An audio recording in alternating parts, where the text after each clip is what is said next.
So, may idea po ba kayo about sa sapatos ng Marikina? Maganda.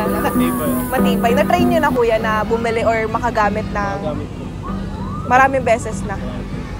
Te, may idea ka po ba about sa sapatos ng Marikina? Ay, ang sapatos ng Marikina, matibay ang gawa. Na-try mo na ating Yes, makagamit oo. ever since. Yun. Binibili namin gawa ng Marikina. Buong pamilya niyo, te. Matibay. May idea po ba kayo about sa sapatos ng Marikina? Ano po yung qualities? Magandang quality kasi ang tatay ko, sapatero. Sapatero po, sa Marikina. So, yung buong family niyo po, na-try ng gumamit ng Hindi, nanay ko lang at saka ako. Ayos din gumamit ng sapatos ng Marikina. Opo. Oo naman, oo. Since sapatero nga po yung... anong idea mo sa sapatos ng Marikina?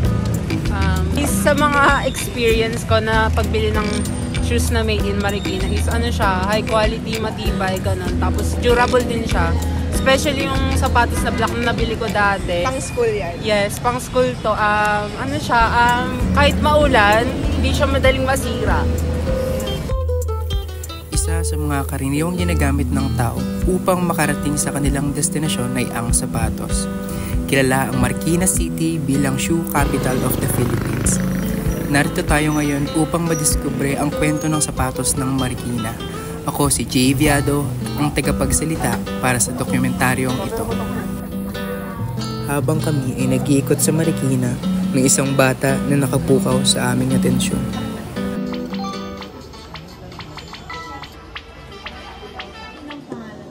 Jerome. Ilang taong ka? 9. Sa anong grade mo? 3. Saan ka nag-aaral? Kapitan mo yung elementary school. Saan yun? Diyan lang. Marikinites? Opo. Paano ka nakakapunta dun sa nagkakamit ka ba? Naglalakad ka ba? Naglalakad po. May mga kasabay ka papunta doon? O ikaw lang kasi? Minsan. Ano yung mga usually na ginagawa mo or libangan mo pag wala kang school? Katulad ngayon, di ba wala kang pasok? Ano mga ginagawa mo pag wala kang pasok? Oh. Pag wala kang pasok, anong ginagawa mo? Pagtapos ko kumain, mga alas 10, chess po ako. Chess? Mahilig ka mag-chess? Opo. Yun lang. Sa aming pakikipagpanayam kay Jerome, napag-alaman namin na siya ay may lumang Bago yung black sapatos. shoes mo na ginagamit? Luma na. Luma na. Matagal na po. Matagal din. Nagagamit mo pa din ngayon? Maayos pa din siya?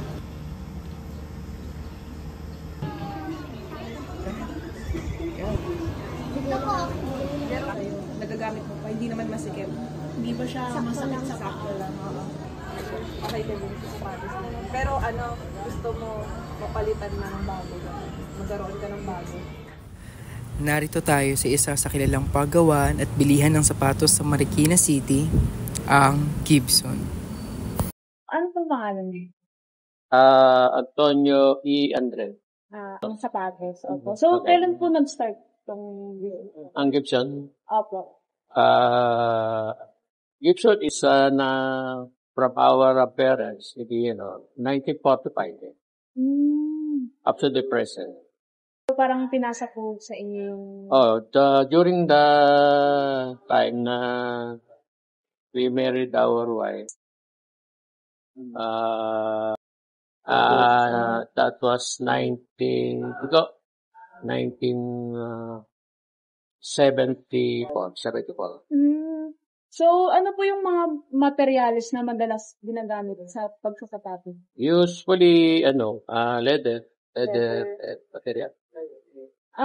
Yung paano po nila natutunan yung sining sa paggawa ng sapatos? Parang ano po yung naging inspirasyon nila sa paggawa ng sapatos?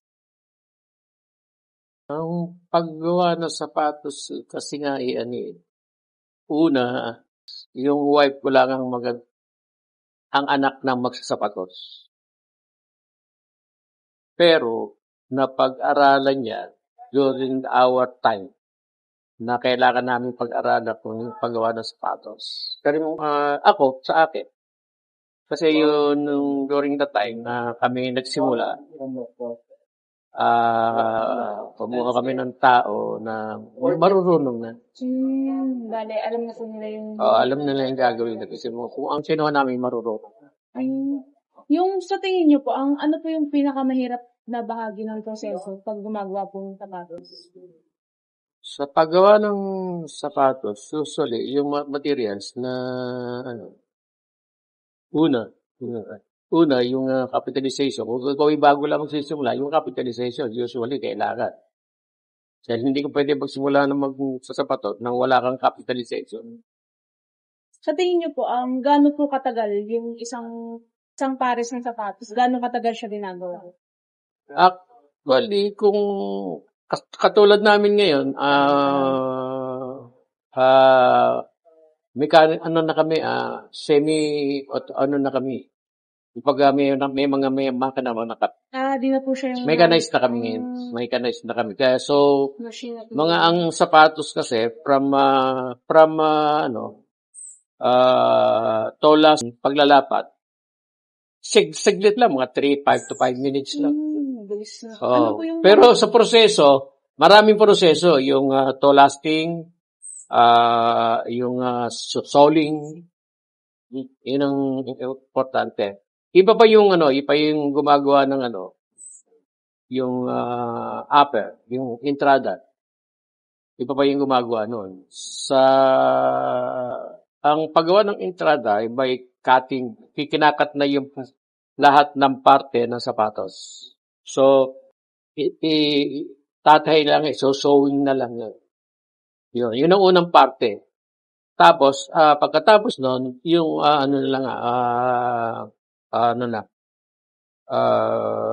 paglalapat.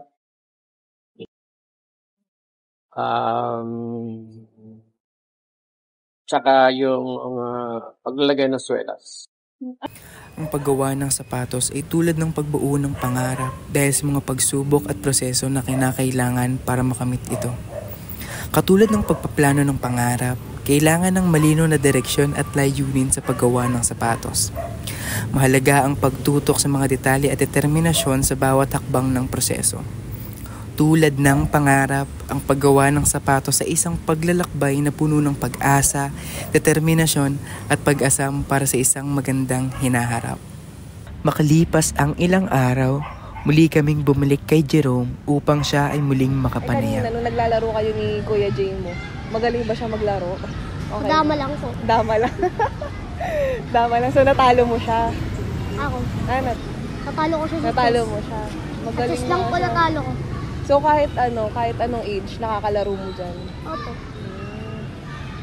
Di ba naalala mo nung nag-interview kami sa'yo nung in-interview kita? Opo. Di ba tinanong namin sa'yo kung okay pa yung black shoes na ginagamit mo? Opo. Pero di ba bigay na yun sa'yo, tas luma na? Opo. Since nanalo ka kanina doon, di ba nakailang laro kayo ni Kuya Jay, tas nanalo ka. Ayan. Meron bagong sapatos, di ba? Black shoes? Oo, black shoes. Binilan ka namin. Reward mo kasi nanalo ka dun sa chess. Tapos sinabi mo din na luma na yung ginagamit mo na shoes. Para meron ka ng bagong gagamitin. Yan, para di ba? Naglalakad ka lagi sa school nyo. Opo. Ayan.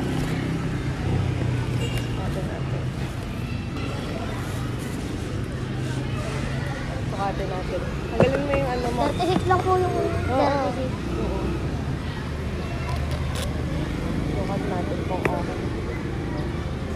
Sa bawat hakbang ng buhay ay may pares ng sapatos na pinagmulan. Pares na kaya kang dalhin sa magandang kinabukasan. Meron ka nang magagamit na mga mas luma na yun. Ang mga ito ay hindi lamang simpleng sapatos, kundi mga simbolo ng ating mga pinanggalingan at pundasyon ng ating paglalakbay. Sa pamamagitan ng mga ito, tayo ay tinutulak patungo sa direksyon ng isang mas magandang hinaharap. Ang bawat hakbang na ating gagawin ay may bitbit na alaala ng mga unang pagtakbo, mga unang pagsisikap at mga unang tagumpay. At sa bawat pag-angat ng ating mga paa, nariyan ang pag-asa at tiwala na ang ating mga pagsubok ay magdadala sa atin sa mga maaliwalas na bukas.